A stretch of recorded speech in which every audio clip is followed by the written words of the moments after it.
Hey everyone, my name is JR Forasteros, and I'm here with two of my good friends, and we are going to talk about Rob Bell's new book, What We Talk About When We Talk About God. We were going to do this anyway, and so we thought it'd be fun to record it and put it on the internet in case anyone else cared what we thought about it. So, I'm Brannon Hancock, and I'm a worship pastor at Senior Church of the Nazarene, and so we're here hanging out at my church, and yeah, excited. And I'm Paul Dazet, and I pastor Journey Church of the Nazarene, and I'm excited to get into this conversation. So let's just start out with some general thoughts. Paul, what did you think about the book? I love the book. I think it hits on some issues, and the conversations I have with people that are struggling with faith, church, God, these are the things that they're talking about. So I think he hits some very needed areas of conversation, and yeah, I like the book. I thought it was good. What about you, Brandon? I read the book very quickly, so I probably am still processing it in some ways. You guys had jumped on it, like, you had a pre-release copy, didn't you? Yeah. Ducky jerk. And and Paul probably got it the day it came out. They read it the day, finished it the day. I didn't buy it until these guys tweeted me and said, like, hey, we should get together and talk about the book. And I went, oh, okay, well, I guess I have to read it now. And so I wouldn't say, I'm definitely leaning in the direction of liking the book and appreciating the book, so don't kind of misunderstand me. But I think in some ways I was just kind of like, okay. Yeah. You know, I'm a big Rob Bell fan. I've read all of his stuff, and You have a tattoo of him? I got it up here somewhere. And I a lot like Paul, like when I read the book, I kept thinking of all of the people that I talked to who are really interested in God, but maybe not as interested in the church, and have just a lot of questions and a lot of ideas about who God is that are sort of grounded in experience or in philosophy or something like that. And when I, as a Christian, have conversations with them, these are what those conversations end up sounding like. And so I was really energized by the book. I kept imagining another person that I could give this to, that we could read it together. Yeah. And what I thought was interesting, and we'll talk more about this in a little bit, but it was rarely church people. Like, I wasn't ever really thinking, oh, I'm going to give this to so-and-so who goes to church with me, we can talk about it. Like this isn't really a book where I think Rob is trying to talk to church people. I think he's writing this for people who are really outside of the church, and he's trying to introduce them to God. I think you said it when we were kind of pregame chatting about this earlier. You said, it's like just all of the different people that you could hand it to, that you could begin a conversation with, sure. that people who are out there, who are far from God, who are far from the church, and that you want to give this to them and say, man, here's a great introduction that will kind of deconstruct a lot of your ideas about what Christians think and the ways that Christians talk about God. I thought it was great in that regard. So, is the title of our video What We Talk About When We Talk About Rob Bell? Is that? Or what we talk about when we talk about what we talk about when we talk about God. That's too complicated. I'll let you guys figure that out. Yeah, we'll figure it out. You'll know by this point, so don't spoil it for us. So let's just start in the opening chapter of the book is called Hum. And Rob helpfully summarizes each of the chapters with one word, so it lets us kind of go back and say, what was that about? And so, he opens really by talking about the idea that all of us have moments in our lives when we sense that there's something more out there. Yeah. And what I found was interesting about this was, I could imagine most Christians that are reading this chapter and going, yeah, like this is awesome, but it would really, I don't know, there's some of my friends who are atheists that I think would push back on it and say, well, yeah, that's just, brain chemicals, or that's just, some kind of, leftover evolutionary mechanism, and they would reject that there's anything going on there. So I thought it was interesting that he kind of starts out in a place where he's really pushing a different envelope than he's usually pushing. I don't know what you guys thought about the chapter, but I haven't read enough of him, like, prior to this. I read Love Wins because of all the kind of hype around Love Wins, but so when you say pushing the envelope, he's usually pushing Christian envelope. He's usually pushing Christians who were his main readership up to this point, and into places where we don't usually talk about things this way, or we don't usually think about God or whatever issue is discussing that way. And here I thought most Christians would read this and go, oh, yeah, I get that. Yeah, I like, there was a quote that he said, like a mirror, God appears to be more and more a reflection of whoever it is who's talking about them at the time. And I think that that's real. I mean, I think that so many people have different misconceptions or perceptions of God based upon the way you describe him, JR, the way you do Brannon, you know, and I think that hits at a Christian's viewpoint, but also a non-Christian. Because I mean, they're reading that, they're seeing, oh yeah, JR talks about God this way, or you know, Brannon talks about God this way. And I think that's a valid point where people are. And I think that metaphor of Oldsmobile was kind of interesting. I don't know if I really got it that clearly, you know what I mean? Okay. Like, I mean, so that was one I really connected with. So the metaphor, if you haven't read the book, Rob talks about the first car that he owns, this big old Oldsmobile that had bench seats. You could put 8 people in it pretty comfortably. The sled. Yeah, the sled, right? And he said, you know, the world changed, right? Since they've been making those cars, people want to be more fuel economic and things like that. And so Oldsmobile couldn't change, the company couldn't change with the world, and now there's just no more new Oldsmobiles being made. So his question was, you know, is that God? Like a lot of people think God's like that. A lot of people think God is some silly, primitive superstition that was good for people when they didn't have science, but now the world has changed, and a lot of people wonder if God's maybe like that Oldsmobile, that eventually God's just kind of obsolete and irrelevant. And I mean, I hear people talk like that about God, you know, particularly like the new atheist movement, you know, that's their whole thing, you know, is religion's toxic. It's not helpful. All it does is make people fight and divide people instead of bringing them together, and we need to get rid of it. Yeah.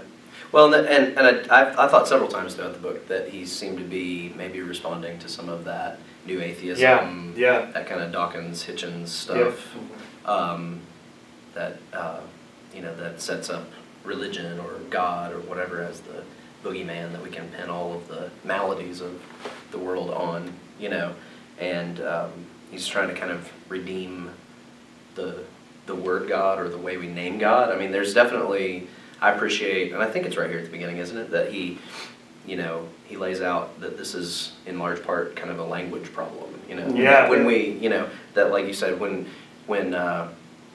that the conversation about God ends up being a reflection of who's doing the talking, and when that's Fred Phelps from Westboro Baptist or Christopher Hitchens or us or whatever, that, you know, that's always the tendency. It's always, because it's always the tendency of language to be kind of a you know, broken vessel to carry meaning from one place to another, and so there's always a sense in which our language and our ways of naming God kind of miss the mark or kind of slip away from us as we try to communicate, and which I think is really interesting when, you know, when you think about a God who's revealed himself in a person who the Bible calls the Word, the Word made flesh, and what that means. So it's always like there's always an interpretation problem. We're always in that realm of interpretation, and that's one thing that in what I have read of him that I've always appreciated is that, you know, I guess we could call it postmodern or deconstructionist or whatever, but that acknowledgement that when you're within language and when you're within interpretation, there's always a kind of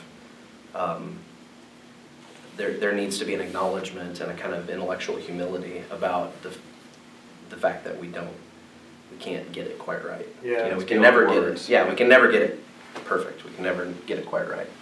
And so what I loved about what Rob wants to do in this book, and I think he accomplished it by and large.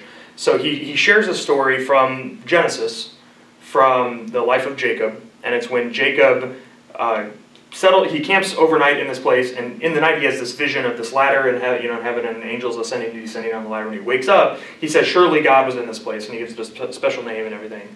And then Rob makes a statement, you know, God was there the whole time. It was just Jacob who awoke to a new understanding that God was there. Mm-hmm. So God didn't change, right. Jacob changed. Mm-hmm. And so you know, you're just saying, like, words are inherently limited, and we're in, as all three of us as Christians and as pastors, we are in a tradition that uses words and has used certain words for a whole lot of thousands of years. Yeah, they have a lot of baggage. They have a lot of baggage.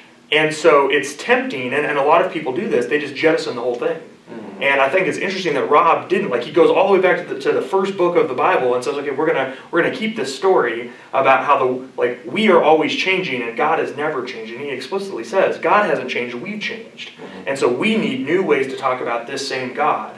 And, you know, as soon as he says that, I get nervous and I think, oh, is he just going to, again, jettison tradition in the church and all of the things that have gone before him? But immediately he doesn't. He starts with Genesis. He says, we're going to be talking about this same God using a lot of these same lot of these same words, and like you said, redeeming a lot of them and reclaiming a lot of them. And so I don't know. And in some cases that can happen, and in some cases I think probably we have to just forge new words and new metaphor. I mean, I think, you know what I mean? Like there is some ways of redeeming certain words, but I think there probably does come a time when it's just like that's just not helpful anymore. Yeah. You know, since I always bring it up, but you know, I think like using language like transubstantiation to talk about the Eucharist is just not helpful anymore. It made sense in the 13th century when Thomas Aquinas was using philosophical categories that people kind of resonated with at that point.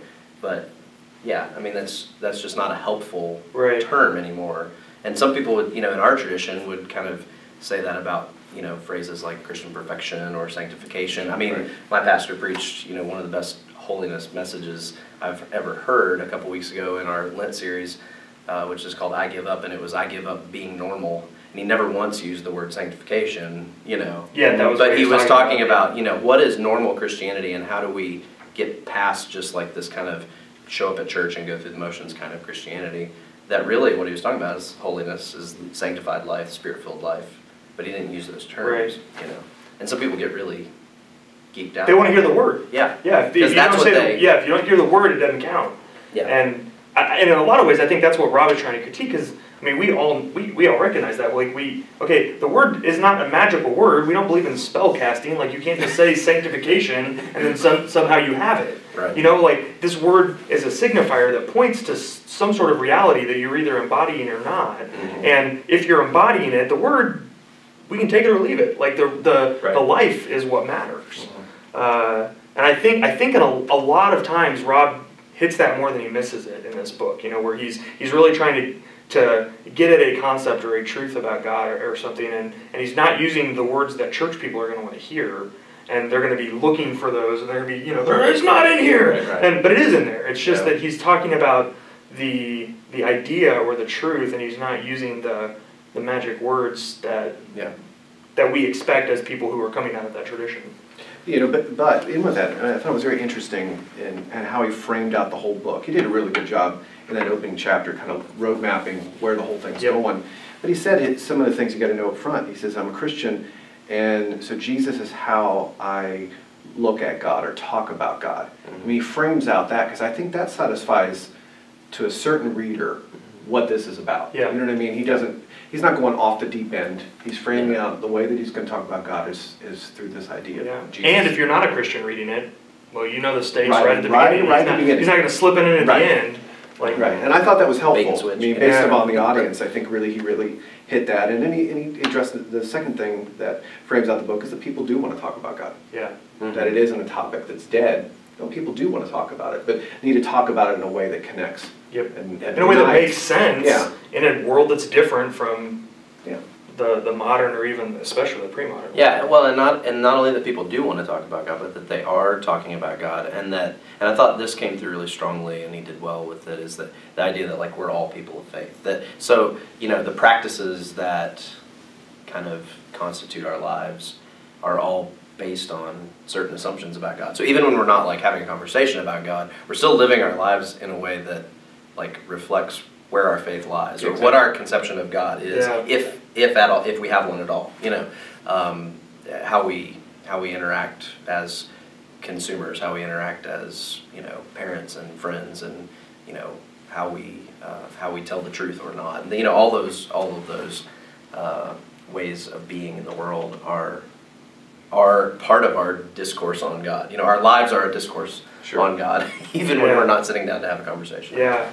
And like you said, particularly whether we're people of faith or not. And so we all sort of thought that the second chapter, which is where he really digs into that, he really dives into the science, the world of science, and all that, was maybe a little bit long for what we were looking for. But that's exactly what he does. He goes in and he basically tries to crack open the sort of modernist, closed, naturalistic assumptions that a lot of both Christians and non-Christians are making these days, and say, no, look, the universe is infinitely stranger and more complex and more mysterious and more marvelous than most of us give it credit for.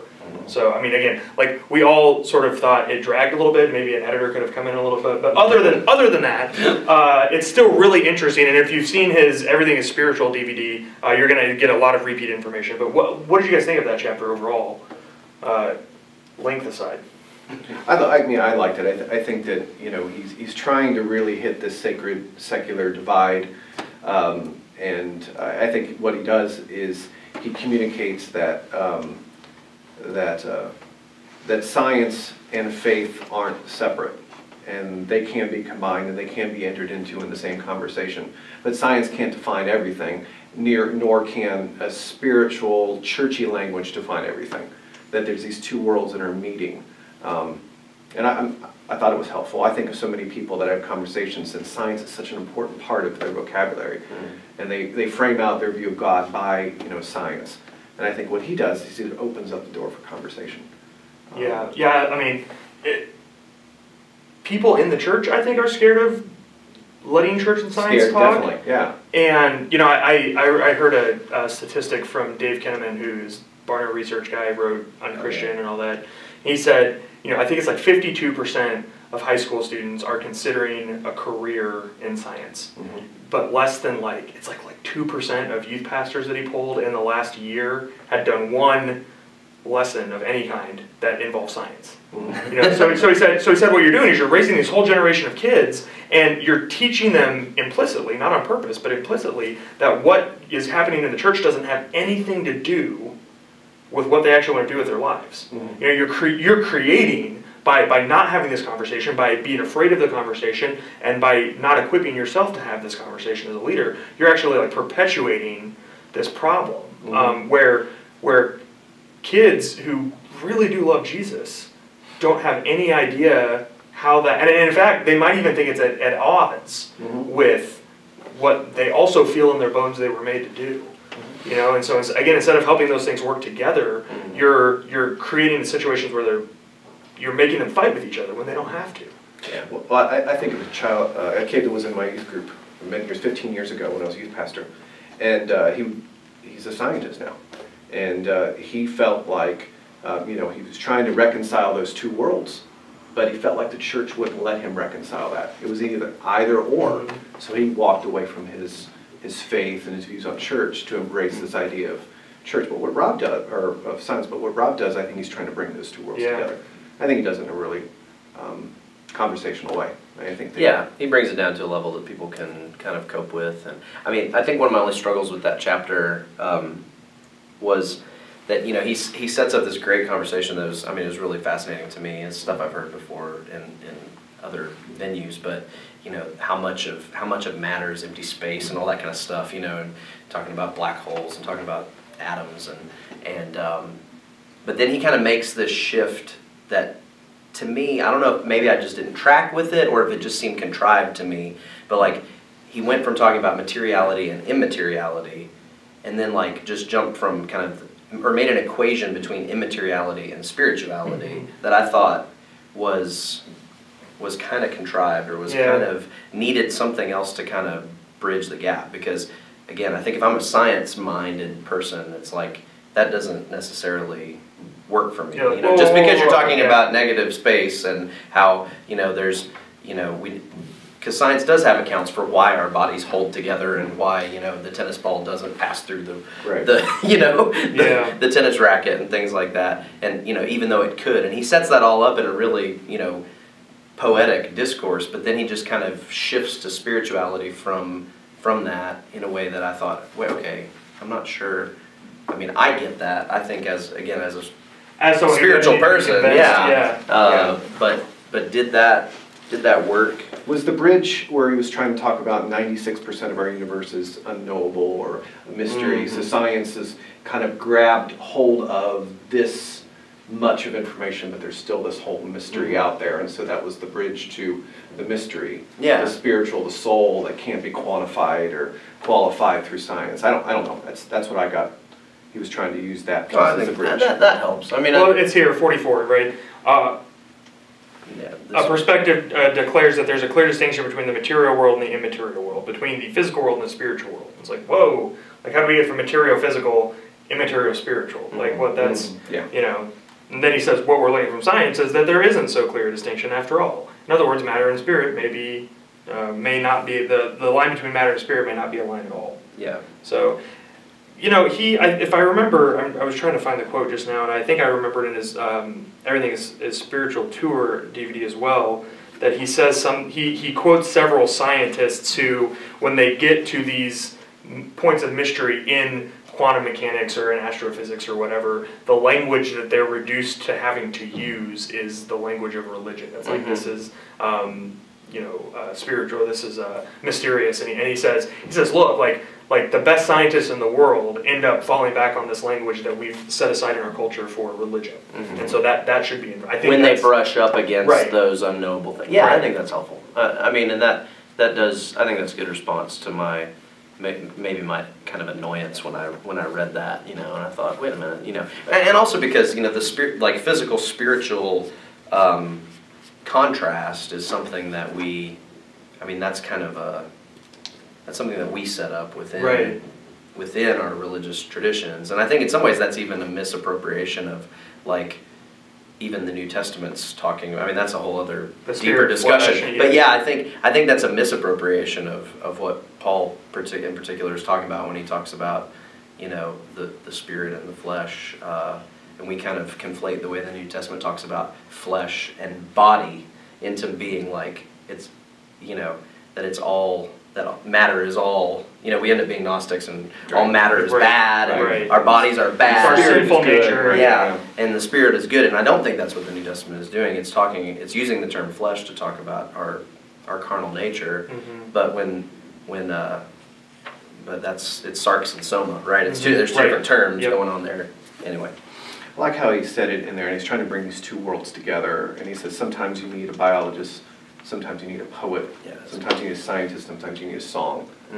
Because I think we all relate to that. Whether you're a scientist or a pastor or whatever, and how you look at the world, there are times when these things overlap. And I think that's what he's trying to do, is bring these two worlds together. If you give this book to a scientist, specifically this chapter, I think they're going to relate to some things beyond scientific language. They're going to relate to this idea of science doesn't capture all the feeling and the emotion, and he gets into that in the next chapter, I know, but I think he does a good job bridging that. He gets into the whole idea of miracles and things like that there in the end of that chapter. Well, and I can imagine, this is a particular where I could imagine, you know, you give this to like a hardcore scientist and you give it to like a really fundamentalist Christian, and I can imagine both of them being like united in their rage against the book, you know, because... But I'd love to. I'd actually love to, just to see what those reactions are. Maybe we should. Okay. When we sit down and drop, if you have some names out there, let us know. Should we send copies of the book? That's right.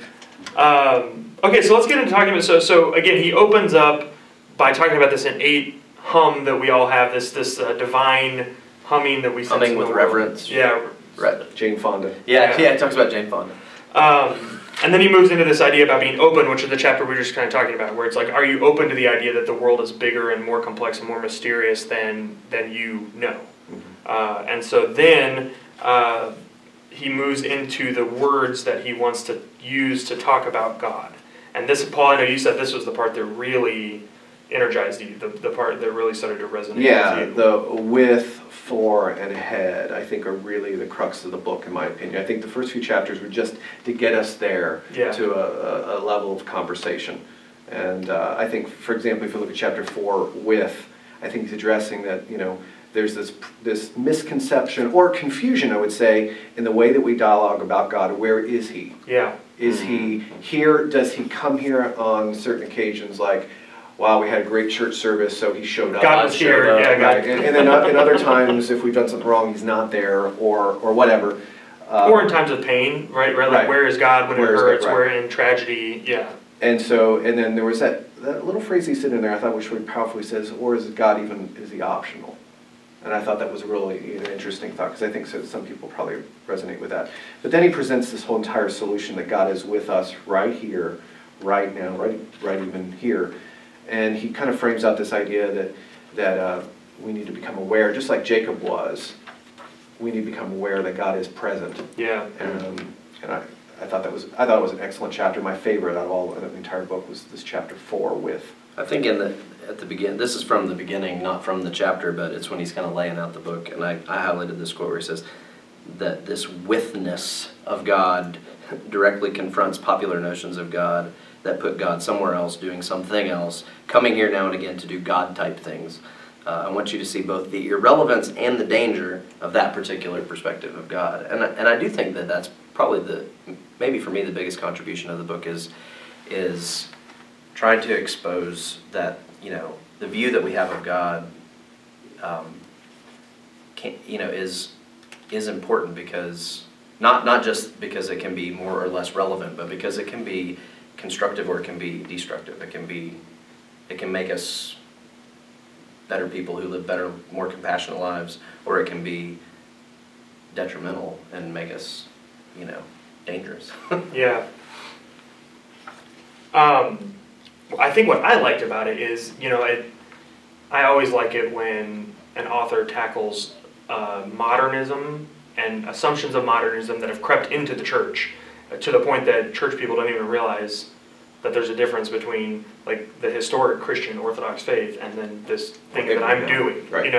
And we in, at least in my church, in every church I've ever been to, we sort of default to deism, where God is up there, out there somewhere, and God has to show up at my thing, and I have to do these things for him to show up. Yeah, right. Yeah. So I love that he really gets in there and tackles that and says, no, look, that is so far from the picture of God that we find in the Scriptures and the picture of God that we can sense around us, where God is actively involved in everything that's going on and is working, and what we need to do is wake up to that and look around and see that.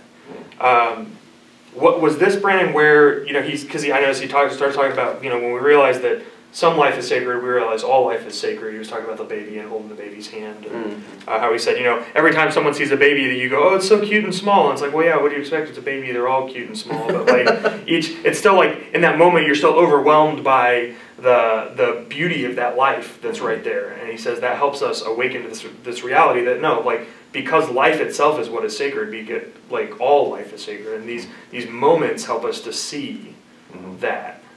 Yeah.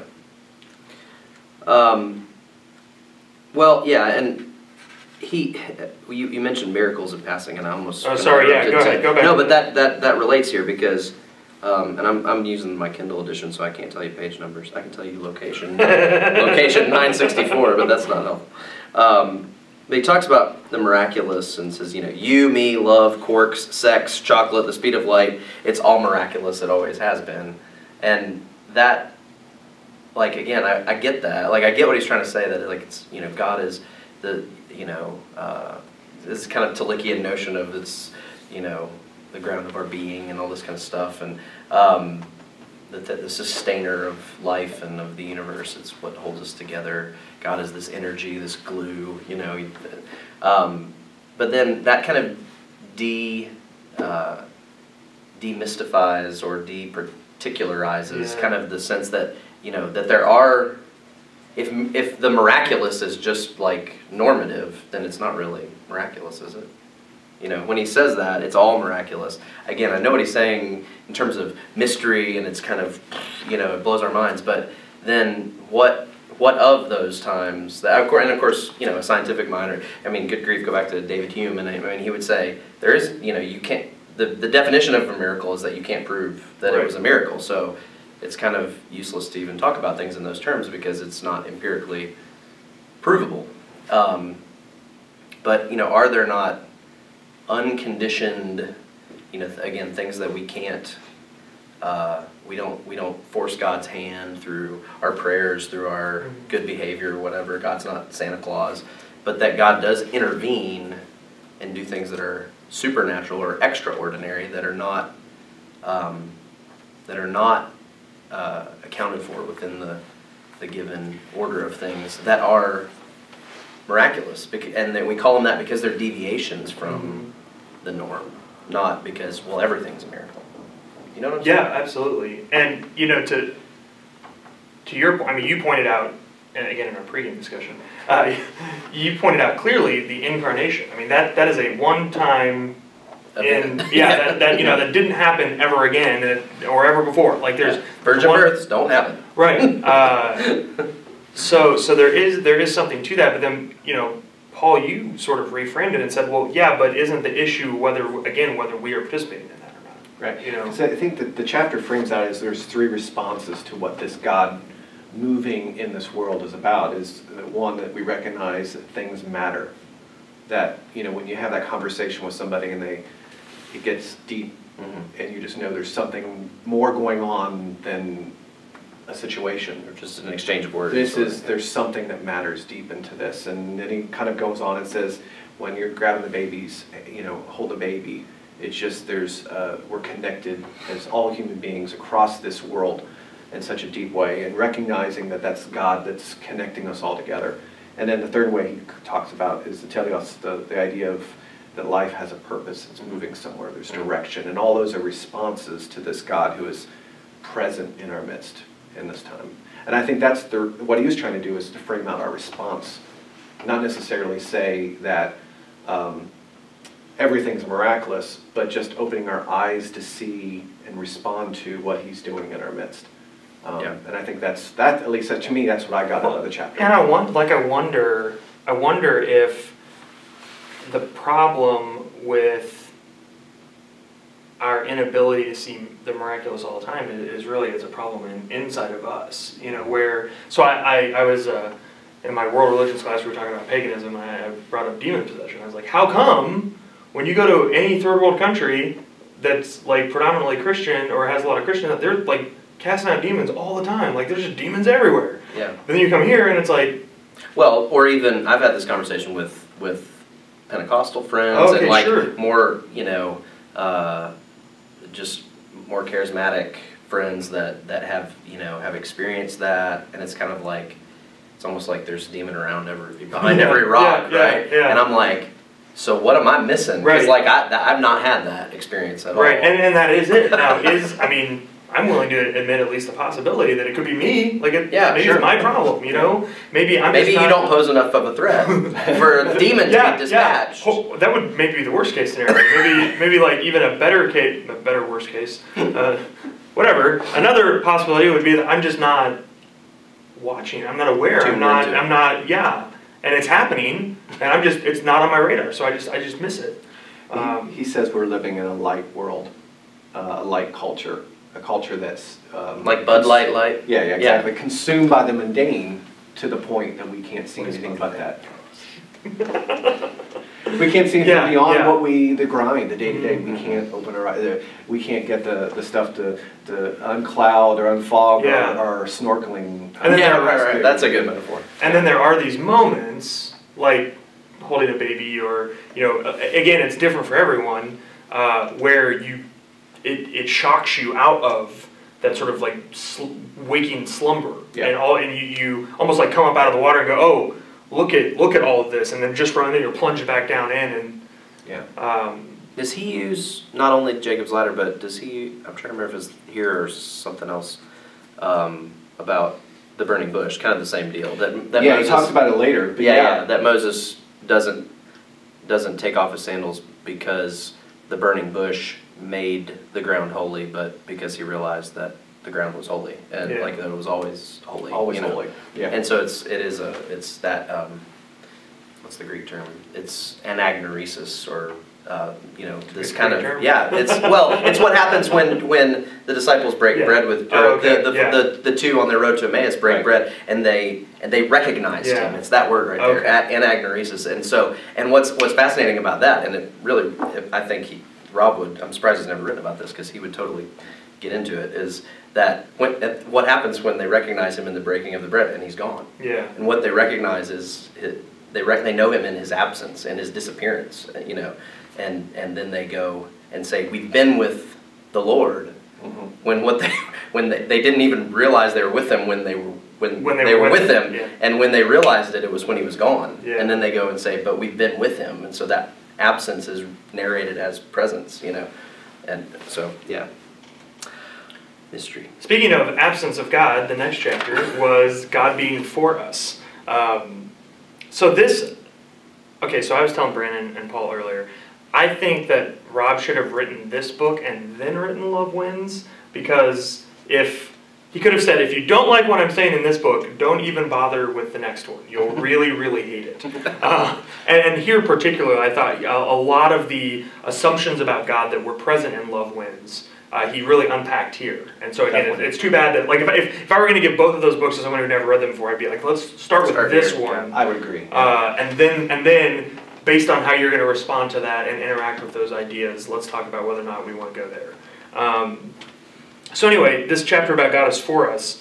Again, it's just the idea that every person, everywhere, God wants the best for them and wants what's good for them and wants them to thrive and to flourish and to have the life that they were created to have. So I'm curious what you guys thought of this chapter. Well, I think that's important because that's not the same for everyone, and maybe that is where some more of, my insistence, I guess, on like particularity is resolved a little bit, because when he talks about and then this may be the next chapter, but when he talks about the way that God is moving us through history, and again, it's not that God is changing, it's that God is always relating to us where we're at and calling us forward to something new, that God is always doing something new and calling us from, if God meets us at point A, He wants to bring us to point B. He meets us at point M, He wants to move us to point N. And that's like historical, but it's also like individual, where He, and how much can be accomplished with each person is very different. I mean, we probably as pastors, we struggle with this with our people at times. It's like, man, how do I get this person to get out of this mess that they've made? But, if somebody's, I don't know, we'll just make up some random scale that doesn't have any attribute, but like if somebody's like a 4, you might be able to get them to a 6, but you're never going to get them to a 9. Yeah. And so you have to be content sometimes to just let people realize all that they're really capable of realizing, and so much of that is circumstantial, and it's that combination of nature and nurture, and you know what I mean? Like, and so how do I get? And I remember sitting. I'll bring this up, but I remember sitting across from 2 of our pastors and district leaders. I won't say who they were, but at my district license assessment interview. Right, this was a couple years ago, and I remember one of them saying, and he's a friend of ours, who just saying, I may feel like, the kind of number one thing on my list for someone is like, oh, if they just stop drinking, or if they just stop living with their girlfriend, or if they just, if they could just deal with their homosexuality or whatever it is, that then God could really do something for them. And I just remember him saying, that might be like the 2,000th thing on the Holy Spirit's list of things that they've got to deal with. You know what I mean? And we can like cause spiritual abortions in people's lives because we want to push our thing to the top of the list and not trust God to work on them. You know what I mean? And I think that's huge in this sense that like if we can believe that God is for us, for all of us, regardless of what we think about God, regardless of what we think about Christianity or Jesus or anything, that God is on our side, that He loves us, that He wants us to flourish. But what that means for each person might be very different. What flourishing looks like for me might be very different from someone else. Does that make sense? Yeah, absolutely. Yeah. So the example that he uses right at the beginning, which really worked for me, was trying to learn to water ski. Yeah. Because he says, anyone who's ever learned to water ski, the first time you're sitting in the water, you have the skis in front of you, and everyone on the boat is saying the same thing. They're saying, let the boat pull you up. And you go, that's dumb. And so they start the boat and it starts pulling you, and you try to stand up and you fall. And then you try to stand up and you fall, and you try to stand, and somewhere in the dozens of times it took me dozens of times to get up at least the first time, you realize you have to let the boat pull you up. They were right. And so he talks about like the really counterintuitive idea about not having to do any work and letting this other force act on you. And then he goes into what I thought was just a really, really good discussion of the incarnation and what the cross really means and what it looks like, that it seems like God fails, and here's a God who's taking all of the worst that we as humans can enact on another human being, and taking all of that onto himself on behalf of all of us, and then being raised from the dead. And how all of that is God showing us what it looks like for God to do all of the work. Yeah. There was a quote that I really liked somewhere in there, and he says, "Gospel insists that God doesn't wait for us to get ourselves polished, shined, proper, and without blemish. God comes to us and meets us and blesses us while we are still in the middle of the mess we created. Gospel isn't getting it together so we can have God's favor. Gospel, good news, gospel is us finding God exactly in the moment of our greatest not-togetherness." And he talks about it being about grace being a gift. You don't earn a gift, you just receive the gift. You don't make it happen. You wake up to what has already happened. And man, I think, at least for me, growing up in evangelical churches and Nazarene churches, that just flies in the face of this whole idea that it all hangs on me accepting Jesus into my heart, or me asking Jesus to forgive my sins and all of this thing. Yeah, or the idea that, this is fine if people do this, but this idea of my spiritual birthday, the day that that Jesus forgave my sins and saved me. And, and I don't remember who it was, but at some point in adulthood, when I heard someone say, God saved the world 2,000 years ago, when it was finished, and then death was defeated 3 days later. Salvation was accomplished. Yeah. And so it's already a gift that's been given, but until we wake up to it and accept it and live in it and participate in it and enjoy it, it's like I can buy you a Ferrari and just have the keys hanging out here, but you still have to accept it. Yeah, and then go and not accept it and then just not do anything with it either. That's to miss the point too, I think but that's a totally different view that I think than what I was kind of what I inherited as kind of, Sunday school types of views of salvation. The thing I got out of he used the word counterintuitive over and over again in this chapter. Yeah. Just this opposite, upside down, backwards concept of what grace, the gospel is. God shouldn't be on our side based upon what we've done and who we are, but really God is on our side, and especially in our lowest moments. Yep. And then he goes through the whole AA thing, and bullshit-free zone. He says a cuss word. Yeah, he says a cuss word. But we admit our brokenness. You broke it. Admit our brokenness as our confession is where we find the blessing. Yeah. It's not in our strength that we find the meaning of the gospel. It's in our weakness. And that sounds very backwards. It makes sense. It's backwards, though. I mean, what do people think? What do you think of church? Right. Get your stuff together. Yeah. It's everybody in their tie, in their tie. But I think this is so valid. We're known for what we're against, not what we're for. I don't know. Powerful stuff. In talking about how you have to participate in this thing, you can't just you can't ignore it. You can't even just have sort of an intellectual assent to it, but it has to be participated. He says it's one thing to stand there in a lab coat with a clipboard recording data about lips. It's another thing to be kissed. Yeah. And it's that's such a good. I love the how evocative that the passion and the romance of it all is. No, this is a beautiful, enticing, exciting thing to be drawn into, and it's so different from the sterile, cold, intellectualized approach that I would say not even intellectualized as much as just internalized. Okay, you know what I mean? Yeah, absolutely. It's not because it's not it's because a lot of times we're. I'm reminded of a thread that you had on Facebook recently about whether the church is anti-intellectual or not or whatever. But it's a disembodied, you know what I mean? Yeah, it's absolutely. just something. It all happens. It's just giving a cognitive assent to a set of propositions rather than entering into a relationship, entering into a a dance, a love affair, Yeah. whatever. You know, there's better language and there's better metaphors than asking Jesus into my heart. Like a sloppy wet kiss, right? Yeah, something like that. Unforeseen.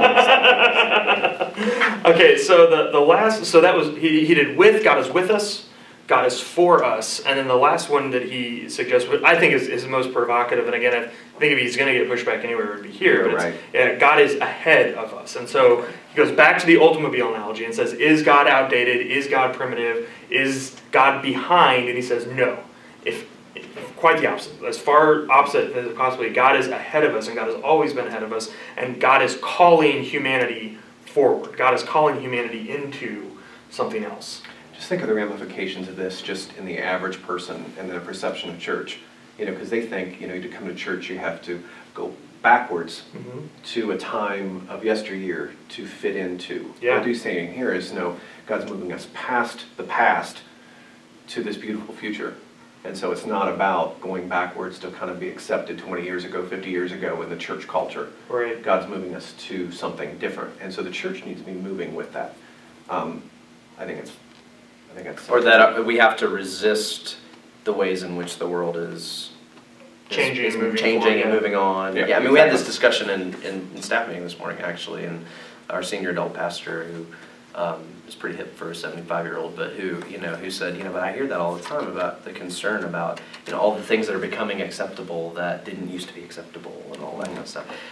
So doesn't that take us back? We kind of have this nostalgia for, exactly. And that's probably not a bad little stereotype of the way culture perceives Christianity, is that it's kind of stuck in the 50s, this Wally and the Beav kind of, Yeah. type of families and existence where the husband and wife sleep in separate twin beds. Right. And I think it's so important. This is such a difficult discussion to have, particularly if you might happen to be a young leader in a church, because you get tokenized and stereotyped and things like that, just like probably like we tokenize and stereotype older people, but whatever. And how people assume that you have a rough past because you have tattoos. Yeah, I was shooting up heroin and stuff, and Jesus found me when I was 7. I was in the middle of robbing a bank, and but it's when any of us tend to look back at the past, we tend to glamorize and idealize it. Right. So, we love saying, oh, weren't the 1950s great? And it's like, well, sure, if you were a white male, but if you were anyone else, it was actually pretty bad. And we don't want to remember that. We don't want to remember that with all of the good things of the past, there were actually also a whole lot of bad things that we have moved past, and we're glad we moved past them. And we can't just go back to the good things. We have to look at the new thing that God is doing now, and how is He calling us forward. And I'm curious, so I really am interested in what you guys think about this. One of the big things that Rob does is he goes into the Old Testament. He looks at some of the laws, like the Levitical laws, particularly focuses on eye for an eye. And he talks about how, and Brannon, you already mentioned this earlier, but he basically says eye for an eye was actually like a really progressive law for that time period in that culture. Yeah, that led to a more stable society, right. So it was less vindictive, less violent. Yeah, he calls it a click forward. He said, like you said, they were A, God moved them to B.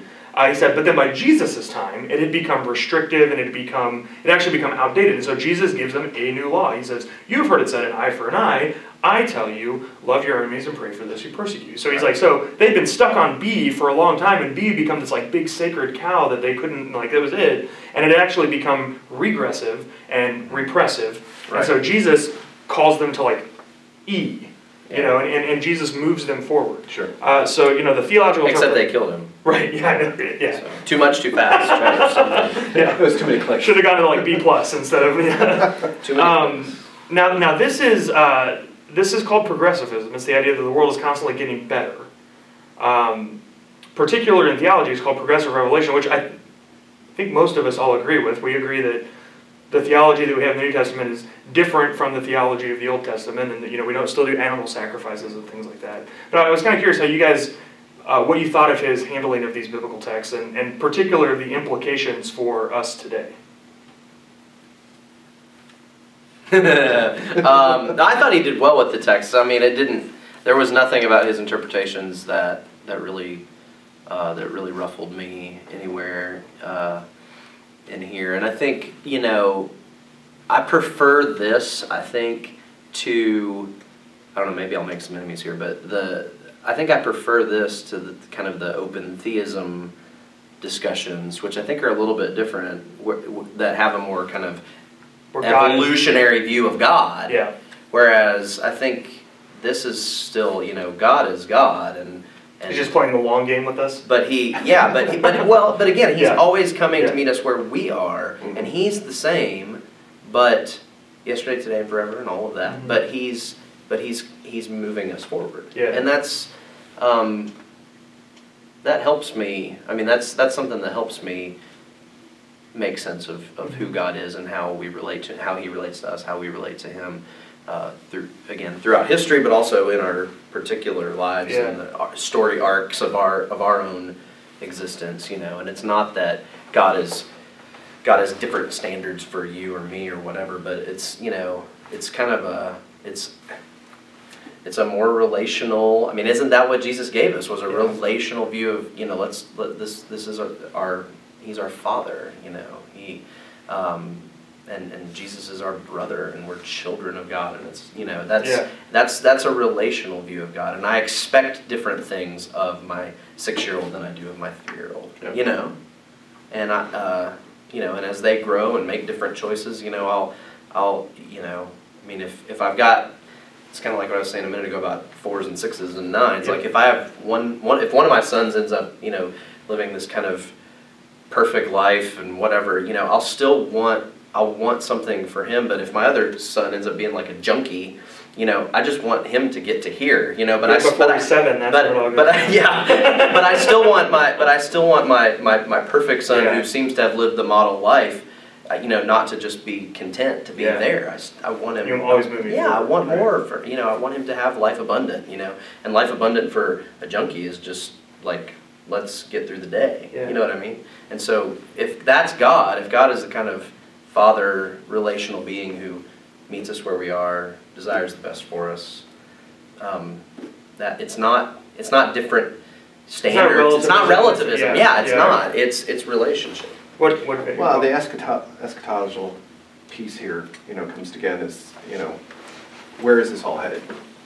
And where is God leading us to? I mean, this is where it intersects with some of the ideas of love wins. Is if God is with us and God is for us and God is ahead of us bringing to this, then there's this whole idea that what He's taking us to is going to be good, it's going to be loving, and it's going to be joyful, which flies in the face of what the common, I guess, idea of what's going to happen in our future, which is, you know, hell on earth.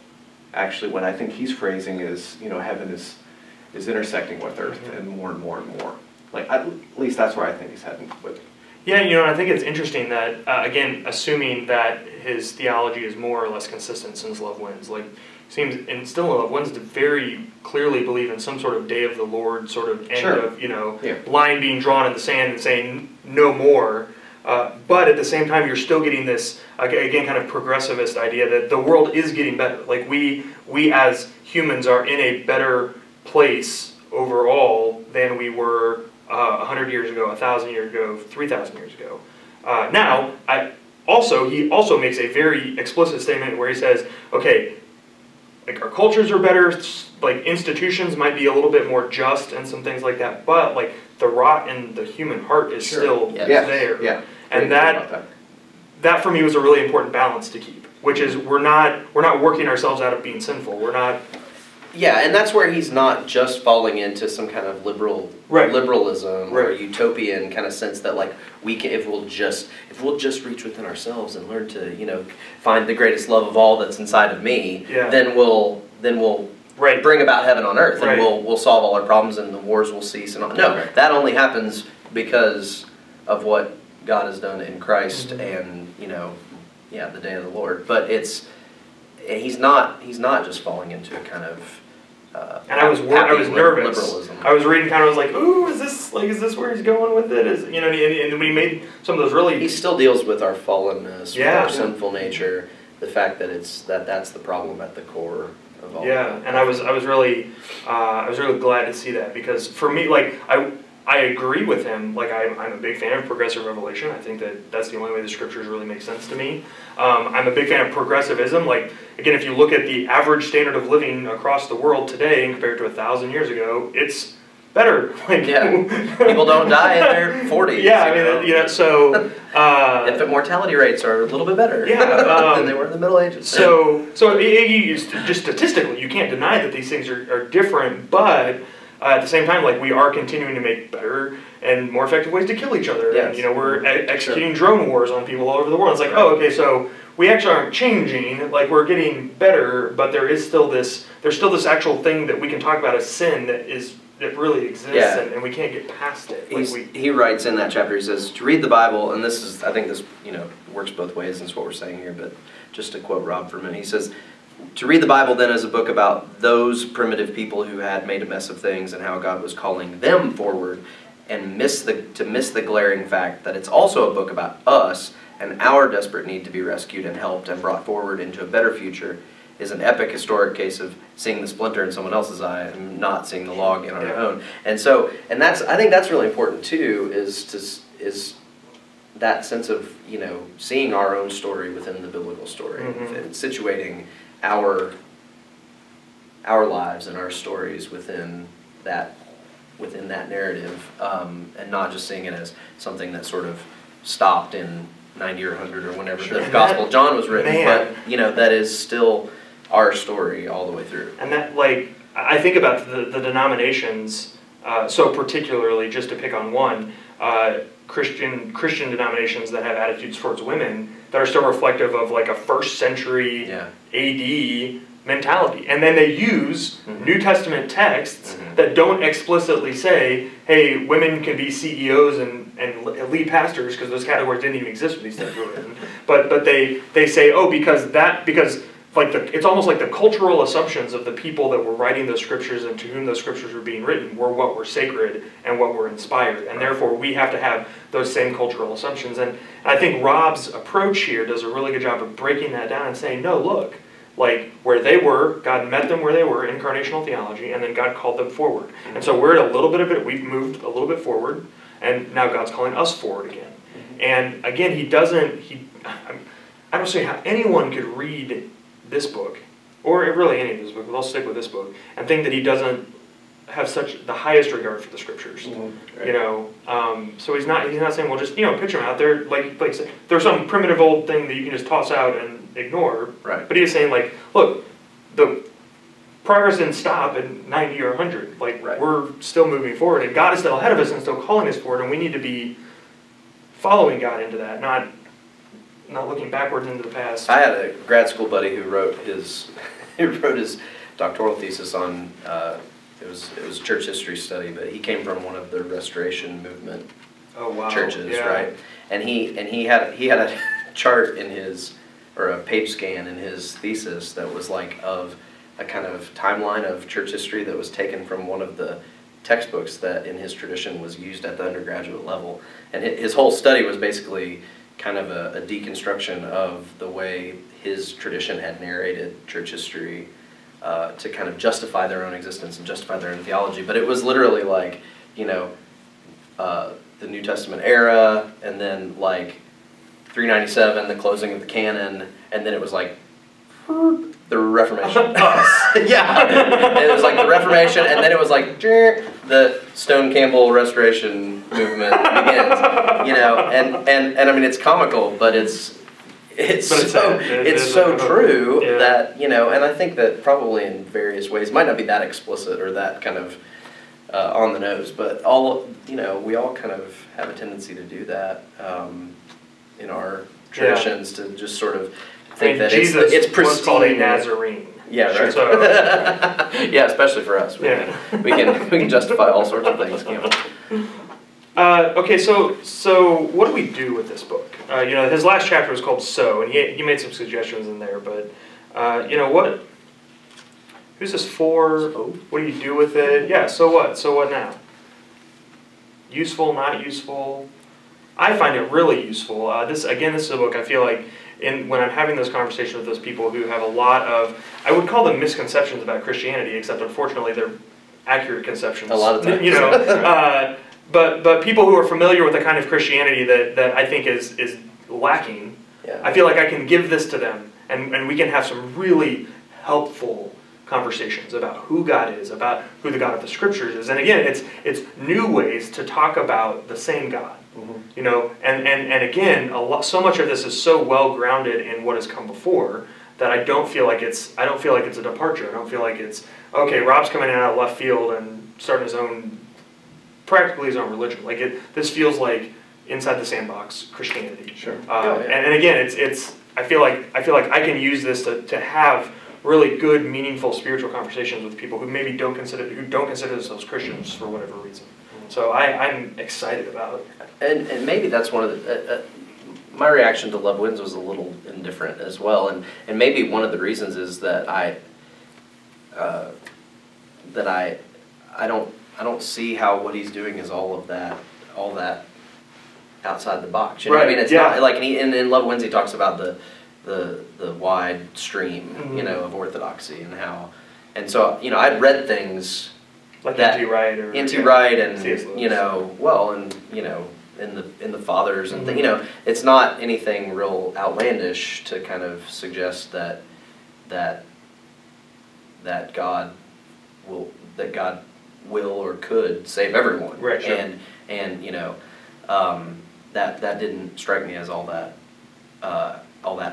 heretical, but it is within a more narrow evangelical Calvinist. Yeah, Calvinist. Yeah, let's be more clear. Direct. I mean Reform. I mean Reformed. Yeah.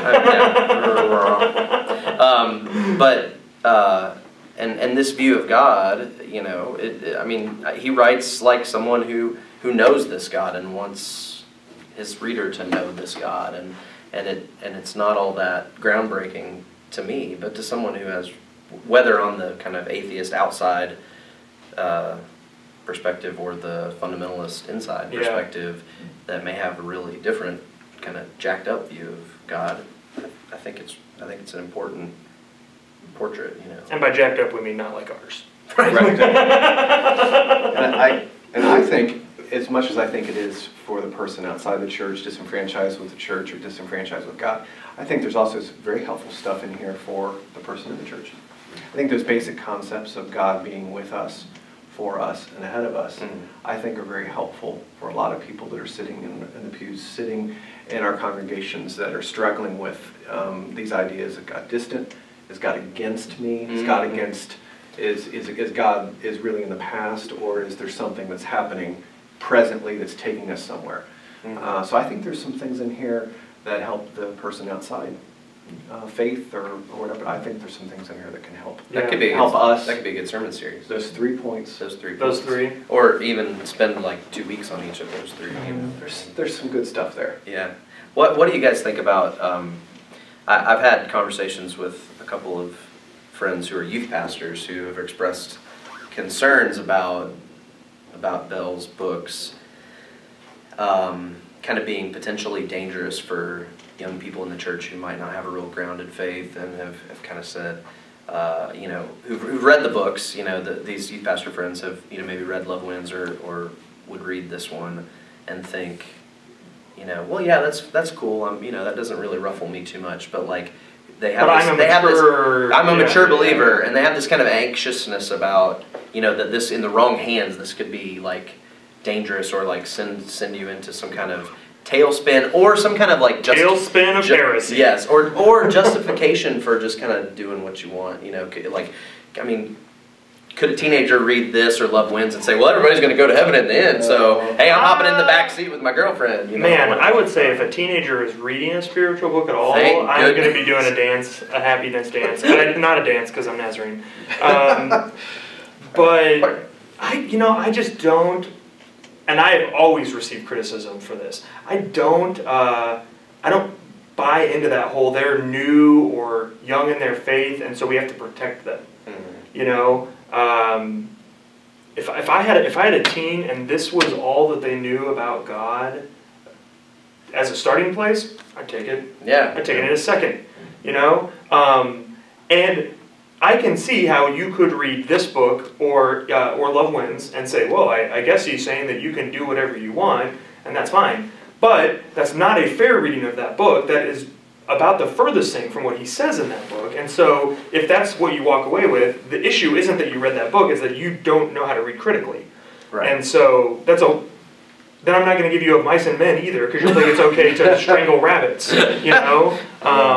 Good point. So no, like I think if and furthermore, if you're going to give this book to someone who's young or new in their faith or not in your faith, I hope you're reading it with them. I hope you're talking about it with, because that, like, if not, you're just missing out. Like, you're missing out on tremendous conversation potential. So no, but again, you don't see it. I've always received the criticism that I give people too much. Sure. So. Well, I think we're afraid of diversity of belief. We're afraid of that. We're scared of that within the church. We want everyone to look at things the same way that we do. But if you really read the New Testament, I think there is a wide acceptance that really what made them click in the early church was the fact that they come from all these different perspectives, but yet they could agree upon Jesus. They could unite around. I think that giving people diverse viewpoints on things and letting them discover for themselves, I think it's a very healthy thing. I'm glad with my 2 teenage kids that I've let them read Rob Bell things and allow them to stretch their faith in ways. But I've been there, like you said, right along with them. Yeah. Do you think that there's something that's amiss in our, I think most of our missteps are usually the result of theological problems. I just kind of see the world in that way. But I mean, do you think that, like, we're worried about that because we're worried that if somebody, like, read this book and it caused them to, like, doubt for 5 minutes and then they got hit by a bus, that then they would go to the bad place? You know what I mean? Yeah. And it's like, because whereas I see, like, those wrestlings and those periods of, like, of feeling lost and doubting, and I mean, those have been fertile times in my life where God has molded me and revealed Himself to me, and so I'm not scared of those places, and I'm not scared of intentionally or unintentionally, like, pushing someone else into one of those places, because I think that God is bigger than our doubts and is faithful to kind of bring us through them when we're open and all of that. But then I think, again, for a lot of us evangelicals, and not just Calvinists, that we have this fear that if somebody is, that if I, like, give somebody this dangerous thing that could, like, send them into a tailspin of heresy, that then they got hit by a bus, then they die and go to a bad place, and it's my fault. Right. I think maybe it's just youth pastors. No, I think it's interesting. You talked about how fertile you found those places of doubt. In the first chapter, he talks about that Easter Sunday when he was just, like, so overcome with doubt and all these questions, and he felt like he couldn't even move forward. Right. And then he says, so that's where this book comes from. And Rob is just a guy, always has been, at least as long as he's been on the public spotlight, who encourages questions and belief that God meets you in that uncertainty and that you learn the most when you're uncomfortable. And I agree. I'm like you. The best times of my life have been the times when I didn't have a clue what was going on. And I just figured it out. And I had to rely. The only things I had were my faith. These things that I had to believe to be true because I didn't really have anything else to turn to. And so, but there is a whole bunch of people that couldn't be more opposite from that. For them, doubt is dangerous and questions are bad. So when you look at it from the teenage perspective, I mean, I think we want to shelter our kids, but really, what is that doing? If you look statistically, what is that doing? Yeah. They get to college or they get out in the real world, and it actually is backfiring. Right. So I think I would rather, like I said, the way I'm parenting, I have 2 teenage kids, is I want them to wrestle now when I'm around, now that I'm able to help. And they've read the Rob Bell's books, and they've come to me, and they have a vibrant faith. And it's not that I'm saying you do this and this is what happens, but I think what's the opposite? What I think that could do more harm than good by sheltering and then causing them to react in a very negative way when they get out on their own. I'd rather have them wrestling at home. And exposing them to the kind of diversity of the wide stream of orthodoxy, and the diversity of perspectives over I even think of what Scripture calls debatable matters. That we should just resolve within ourselves what we know, what we believe, and for me that's even the things that I've thought I was most resolved about have later on been very much Changed. Yeah, I've changed. I wanted to bring up because I had posted something on Facebook. I've been searching for it because my birthday was Sunday, and so I had like a million happy birthday requests that I had. Happy to, like, birthday, Bob. Oh yeah. Too late, Paul. But no, I had said something on Saturday about getting together with you guys to talk about this book, and one of my Facebook friends said, "I can save you the time of reading it. God is different than you think. All is love. Everybody gets a trophy. It's just like youth soccer." Now, is that fair, or is that kind of... Well, obviously, there's more to it than that, right. But... Well, God, I mean, every Rob Bell book is God is different than you think. I mean, that's... But to be fair, I think most books about God, I mean, why would you write a book about God if you're just going to be like, everything you already thought. Everything exactly the way that you thought. Yeah. I don't have any, I just wanted to affirm you. Yes. I wanted to write a book. Yeah. So. And, you know, I get the whole everyone gets a trophy thing, but I don't think that's totally fair. Again, particularly in light of Love Wins, like in light of what he says, like this is open for everyone, but your choices. But some people are gonna experience hell. Yeah, and some people are experiencing hell right now, and it's, you know, if you choose to reject this, God is not going to drag you into it, kicking and screaming. Like God gives you what you want. Yeah. That's different to me. Yeah. I think that I see it. You know, I wrote down this one little line here: confession is healthy vomit. Yeah. At the root of it, isn't he challenging us to the very basic levels of our faith about what we believe, what we don't believe, and challenge us to move forward? Yeah. I mean, so I don't see it as everything's all good. I see it as he's challenging me to get real. Yeah. And that's going to cause some uncomfortable, and I think, you know, me to confront some things. And I think if you look at Rob, he's a guy who has earned the right to say these things because he's lived them. I mean, you look at what he's experienced just in the wake of the release of Love Wins, it's been very painful for him to stick to his guns and to say the things that he said and not back away from it. It's cost him a lot, emotionally, I think, and I don't know if spiritually is the right word, but he paid a price for it. But to be able to still write a book like this, that's still so kind and inviting. I mean, it's, you know, I read this book and I'm like, yeah, I want to be a part of that. I don't get cheap grace. I Yeah, don't get that from him. I mean, if that's what everybody gets a trophy means, you know what I mean? Yeah. I don't get that. I think you're right that there's this sense that, and maybe that's, you know, when the Lord says, you know, be either hot or cold, or you know, that maybe what that's about is just getting real with who we are and where we're at. You know, that what God can't deal with is somebody who is not able to be honest about their, you know, where they're at and who they are, and that we come to Him, you know, just as we are. I mean, that's in our not togetherness. In our not togetherness, yeah. As Rob says. Can I bring up a topic that? Yeah. Please. You know, yesterday it came out. Review. Made the joke again. But this is where it comes to head. Yeah.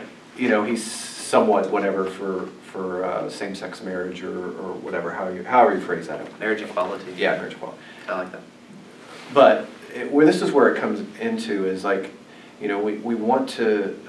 I think this is one of the things where, you know, the doors can be shut on him from an evangelical standpoint because of this one comment. But the premise I see throughout this book is the fact that we're all broken, and our viewpoints are all skewed. And why is it that one viewpoint is going to really shut the door on him? Because if we all get honest and get real and confess, we all have some broken viewpoints. Yep. And maybe behind the scenes there's a lot more to it than what's going on than what even saw the words of the page. Yeah.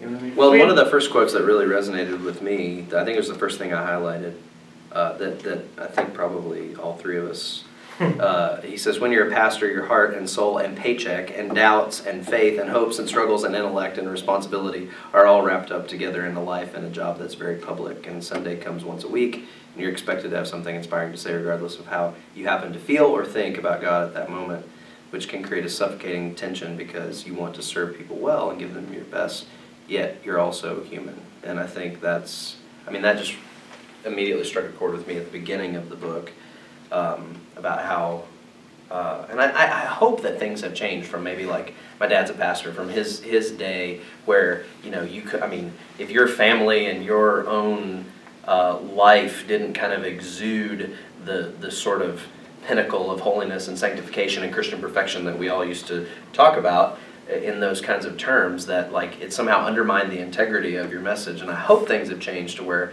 you know, it's okay for pastors to say, I need counseling, you know, yeah. I struggle with this, or I'm really, you know, having doubts about, you know, whatever, and are willing to admit we don't know, or are willing to admit that we were wrong and our viewpoints have changed or something. You know, I hope that has begun to change in our culture to where that kind of honesty lends integrity to our message, not undermines the integrity of our message. Because I've heard old timers say that about, you know, like you can't, if, you know, you've got to show, your life has to show them that it's possible to live above sin and all that kind of stuff, you know what I mean? And that creates this sense that, that it's just an unrealistic Which we could say, sure, it should, but it should probably also show them that like it's possible to struggle with sin and have victory over sin and to be all of the above. You know, I think it has changed. I hope it. You know, at my church, so I'm the teaching pastor. I'm not the senior pastor, and I'm also young. I'm 32, and my church is. I'm probably still on the lower end. I'm under probably the median age of the congregation. So that might have a lot to do with it, but in my teaching and my preaching, I'm very open about my doubts and my struggles and my questions, and I have found, by and large, that's very attractive, and people are drawn to that. I have yet to have someone come up to me and say, well, you're a poor excuse for a pastor because you asked a question that you didn't know the answer to. Yeah. Or something like that, you know. So I hope it is changing, and I think a lot of people in congregations are finding that refreshing. That as long as I can show them how to question well, and question in a way that's theologically formed and guided by the scriptures, that there's plenty of room for questions. Yeah. But it's hard when, you know, especially I think, you know, I envy Rob at times, not only because as a pastor of a megachurch, he was more or less independent of any kind of denominational polity or doctrine or whatever, but especially now as not a pastor, just a writer, speaker, whatever, you know, that he's not worried about the kind of things that we probably worry about at times as Nazarene ministers who, you know, there's kind of a party line that, you know, and I honestly feel like if I can't toe it, or if I can't come to grips with it, you know, even if there are things that I'm like, I don't know, you know, but if I can't affirm it, and I can't, that I probably shouldn't be a Nazarene pastor. You know, go start your own megachurch, right? Yeah, I should go start my own megachurch. Or I'll hire you to be the pastor, and I'll just be the guitar player. But but you be the teaching pastor. He can be the senior pastor. Yes. He's older. Perfect. Yeah. but you know what I mean? Like we're it's hard to admit some of those places where like maybe what we believe or what we feel, whatever that gut level thing is like in tension with what a church or denomination or whatever says is, or evangelicalism. I mean, you know, what Rob has come under fire a lot about is just departing from like kind of evangelical orthodoxy, which has largely been defined by Reformed theology and Calvinism. And it's not unorthodox, it's not heretical, it's just different, rubs up against a certain expression of Christianity. But for us, I mean, there's a particularity of being Nazarenes, and yet, you know, somebody texted me the other day and was struggling with this question and said, you know, do you think it's okay to like disagree with somebody who's, you know, contemplating kind of pursuing ministry and licensure and stuff, and you know, do you think it's okay to disagree with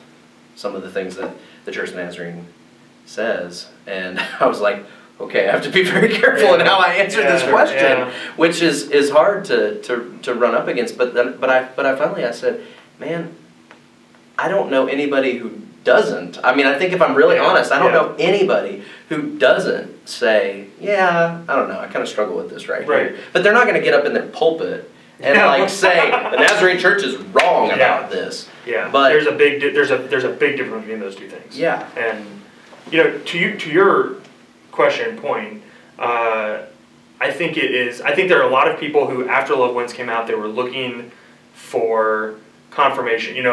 Farewell, Rob Bell. He's a heretic. We knew it. Proof, and then it wasn't really proof. They didn't read the book generously, fairly. A lot of misrepresentation, misquoting, misattribution going on, and so I think in the ensuing firestorm, there were a lot of people who felt like they overreacted, and we're still kind of waiting for a reason to kick him out, and this will be it for them. They'll say, "Aha! See, we knew it. Now." The affirmation of marriage equality. Right. Yeah. That's a shame. That is a shame. That's a shame. Because whether you agree with him about that or not should not affect how you read the stuff in his book. Right. If you disagree about that and you disagree about stuff in his book, that's fine, but those should be unrelated. Those should be, okay, here's this thing and here's this, Well, and it also raises the question of, what are our litmus tests for kind of Christianity or true Christianity or for orthodoxy or whatever. And we put things that are, we don't like to just kind of stick with what the Bible says or what the creeds say or whatever. We tack all these other things on, and it's like all these things, and you better not drink, and you better think that gay people are going to the bad place or whatever, and when you don't, and you better believe that. You better believe in an eternal, conscious place of suffering called hell, and be a six-day creationist. Yeah, and be a six-day creationist, and so those things, become kind of like little tacked-on caveats to what true Christianity is. And when somebody says, "No, I'm not so sure about that one," then we have permission to write them off as right, exactly. brothers in Christ. Everything is bad. Yeah. I mean, in my congregation, we have made this huge attempt to welcome diversity in belief, and whether and I'll even say things like in this congregation there are people that believe in theistic evolution, or and just the gamut when it comes to, but we come around this idea that Jesus is central, and Jesus is the center point of what unites us. Why are we so afraid of that? Why are we so afraid of uniting around Christ, but letting some of these other things have disagreements? The three of us, we probably have disagreements on certain things, but yet we can come to the table to talk about what is the most important thing, and learn from each other in our disagreements. Not say Paul's an idiot and he has nothing to offer me at all in any area of my life because of this. Paul. Yeah, that Paul. Oh, that one. Which might be I call him St. Paul, actually. Well, but Jesus does that in Scripture. I mean, one of my favorite places where Jesus does that in Scripture is when he tells the story of the Good Samaritan, and he's teaching his followers, who are all Jews, what it means not only to be a good follower of him, but to be a good Jew, by using the radically other of a Samaritan to say, this is what it means to actually, this person is a truer embodiment of you, of what you should be about than you are. And so he uses the other, and that's that should prompt us to be much more, if we take that seriously in Jesus' own kind of technique there, that should encourage us to be open to interfaith dialogue and coming to the table with atheists, with people of different faiths, people of and even people of different expressions of the Christian faith. It's like when we were talking about the article and Rob's affirmation of marriage equality, and for our generation and increasingly so for our kids' generation, the idea of somebody who is gay, who confesses Christianity and identifies themselves with Christianity and confesses Jesus Christ as Lord, is not an unheard of category to them, and that was unheard of to me for probably my first 20 years of life. But it's become, and so we can get all freaked out about slippery slopes and things that are acceptable that didn't used to be acceptable. But when you put a face on that, when it becomes family members, when it becomes fellow ministers, people that that sung in church choirs with and stuff, you know, then it's not just Yeah. like them and it's the other. It's This faceless category that you can Yeah, do whatever right. you want. Yeah. it's someone that God loves and that has just as much right to a relationship with God, the God who revealed himself in Christ, as me, and maybe in some cases, if we really get honest, you know, much more the kind of person that Jesus wanted to hang out with than a bunch of pastors. God is for them, Right. Yeah. not against them. Yeah. It's just, you know, an interesting thought. Yeah. So And why are we? Why are we? why are we against? Against. Why are we against Against, things yeah. that God is for? Yeah. Yeah. Interesting. Any other closing thoughts about the book, guys? Read it. Yeah, I think it's worth reading. Read it, give it to a friend, buy it for a friend, read it with them. Don't talk about it if you haven't read it. Right. Oh, There you man. Yeah. Talk about our video all you want. You can Yeah. say nasty things about us in the comments. But, That's right. well, Paul, where can we find more of your stuff on the internet? Geekypastor.com, and you can find all my stuff there. And Pastor Journey Church of the Nazarene, journeynaz.com. You're on Twitter and Facebook Twitter, and all that good stuff. Facebook, geekypastor.com. Geeky Pastor. Brandon, what about you?